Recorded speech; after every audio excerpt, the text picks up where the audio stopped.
In the core of Borough Park, a closely bonded community in Brooklyn, New York, a devastating incident transpired on a warm summer day, causing ripples of shock that resonated far beyond its confines. This was a day when the usual rhythm of life in this intimate community was shattered, leaving its inhabitants wrestling with a surge of fear, uncertainty, and an immense wave of grief. On July 11, 2011, the sun bore down heavily on Borough Park, a neighborhood deeply rooted in Hasidic Jewish traditions. Amidst the joyful echoes of children's laughter and the comforting hum of a community going about their ordinary routines, no one could have predicted that this day would veer towards tragedy. Yehuda Kletsky, fondly known as Libby, embodied youthful innocence and optimism. Born on July 29, 2002, to Nachman and Esti Kletsky, Libby was the only son among 6 children in his Hasidic family. Within their closely bonded community, family relationships were revered, and the Kletskys were treasured as pillars of their dreams and traditions. As the school day neared its end, a sense of anticipation filled the air for young Libby. He pleaded with his parents to let him walk home from day camp alone, a small stride towards independence for the 8-year-old. His parents, filled with a blend of trust and admiration, had spent the previous day guiding him along the route. His mother, Esti, waited at an agreed location a few blocks away, eagerly anticipating the sight of her beloved son.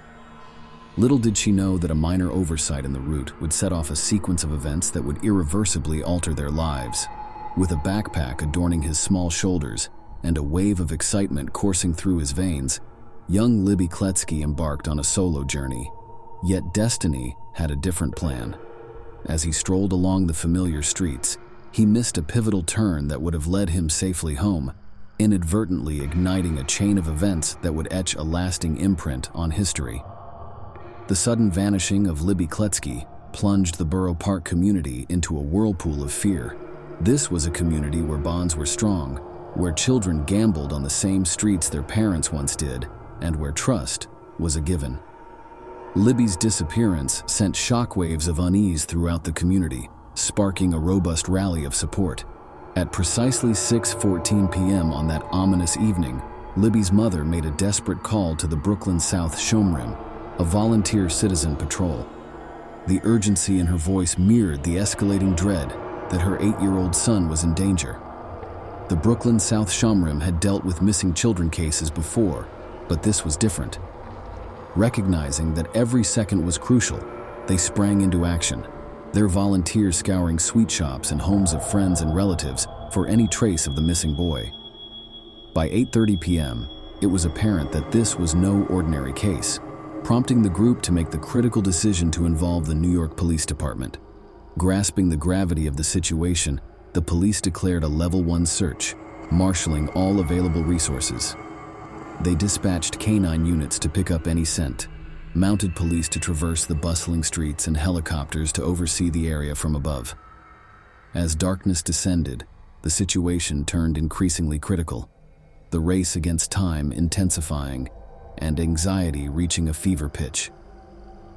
Yet it was during this daunting moment that the true strength of the Borough Park community shone through. The following Tuesday morning signified a pivotal moment in the search for Libby. The police sought help from volunteers, a call that reverberated through synagogues, homes, and community centers, reaching far beyond the confines of Borough Park. An astounding 5,000 Orthodox Jewish volunteers heeded the call, coming from both the local community and remote areas of the tri-state area. The commitment and resolve they showed in their quest to find young Libby were remarkable. They began a meticulous search, covering the streets block by block with an unyielding determination. The solidarity displayed by the community was exceptional, transcending cultural boundaries, with even the Bangladeshis from nearby Kensington joining the search and offering their support during this crisis. It was a profound testament to the shared humanity that binds people together, irrespective of their backgrounds. State Assemblyman Dov Hikind took an instrumental role in the search for Libby.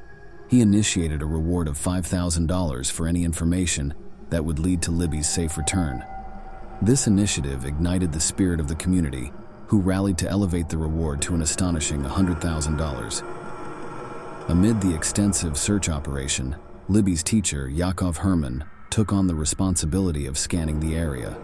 Alongside his son, they meticulously scrutinized CCTV footage from various shops and offices along Libby's supposed route. This footage revealed Libby's path. He was seen walking past a locksmith shop on 44th Street and 13th Avenue, continuing along 44th Street to 17th Avenue. The most pivotal piece of footage, however, was captured on 18th Avenue. Here, Libby was seen conversing briefly with a man who would soon become the key figure in this heart-wrenching tale. This man crossed the street and entered a dentist's office. Upon exiting, Libby followed him and seemingly got into his car. The enigmatic nature of this encounter sent a chill down the spine of all who watched the footage. As hours turned into days, the relentless efforts of the police and the community were on the verge of a breakthrough. After a thorough analysis of the CCTV footage, the police were able to gain a significant lead. They discovered that Libby encountered the man outside a dentist's office on 18th Avenue. They traced the dentist, who in turn had his secretary provide the name and address of the man who had come in that day to pay a bill. This information was the first step in identifying the man in the footage. Late in the evening, around midnight on Tuesday, the police achieved another breakthrough. They identified the vehicle seen on the surveillance video as a gold 1990 Honda Accord. This discovery proved to be crucial. Roughly 45 minutes later, two volunteers who were in Kensington searching for the missing boy spotted the same gold Honda Accord. They promptly noted down the license plate number. Armed with this critical piece of information, the police proceeded to the address registered to the car. In the early hours of Wednesday, around 2 a.m., law enforcement officers arrived at an apartment in Kensington. The open door was a foreboding indication of what was to come. The apartment's occupant, Levi Aaron, was asked about the missing boy, and chillingly, he gestured towards the kitchen. The sight that met the officers in the kitchen was horrific, a visual that would etch itself into their memories forever. Bags holding kitchen knives and stained towels were scattered around, the remnants of a terrible event. The freezer held the most shocking evidence, the young legs of Libby Kletzky. The officers were consumed by an indescribable horror and shock.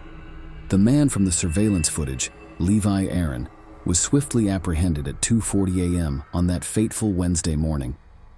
Aaron was a Brooklyn native, leading a life steeped in Orthodox Jewish traditions. His father worked at B&H Photo, a store owned by the Hasidic community. His mother had sadly passed away several years prior.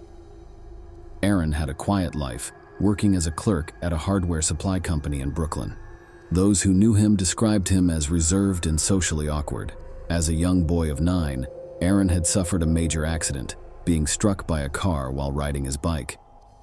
This resulted in a head injury, which some believe led to his extreme shyness and odd behaviors as he grew older. Though he had no history of legal infractions, he was served an order of protection in January 2007, typically issued when concerns arise about someone's behavior. He also received a fine for not wearing his seatbelt and a speeding ticket. Aaron, the prime suspect in the horrific crime against Libby Kletzky, claimed he met Libby when the boy asked for directions. Libby wanted to visit a bookstore, but Aaron persuaded him to attend a wedding in Monsey, New York. They returned late, around 11:20 p.m., and Aaron planned to return Libby to his family the next day. However, when Aaron saw missing child posters and realized Libby was being searched for, he panicked. In a state of fear, Aaron took Libby's life with a towel in his apartment. He then concealed Libby's body in bags and discarded them in a suitcase in a dumpster in another neighborhood. Following Aaron's account of events, police located the body of Libby Kletzky in Kensington, Brooklyn. The boy's remains, wrap it in a black plastic bag and place it in a red suitcase, were recovered from a dumpster in Greenwood Heights. Upon this discovery, there was no doubt about the identity of the killer. Aaron was brought before a Brooklyn criminal court on July 14, 2011, where he pleaded not guilty. His defense attorneys argued that Aaron was plagued by hallucinations and voices, leading the court to order a psychiatric evaluation at Bellevue Hospital Center's prison ward. While hospitalized, it was reported that Aaron attempted to silence the voices in his head with music. His behavior was described as abnormal. On July 20, 2011, the New York City Medical Examiner's Office released findings showing that Libby had been poisoned and subsequently strangled, officially declaring the case a murder. Finally, on August 29, 2012, Aaron was sentenced to 25 years to life for second-degree murder and an additional 15 years to life for second-degree kidnapping. This sentence means Aaron would be eligible for parole in 2049 when he will be 74 years old.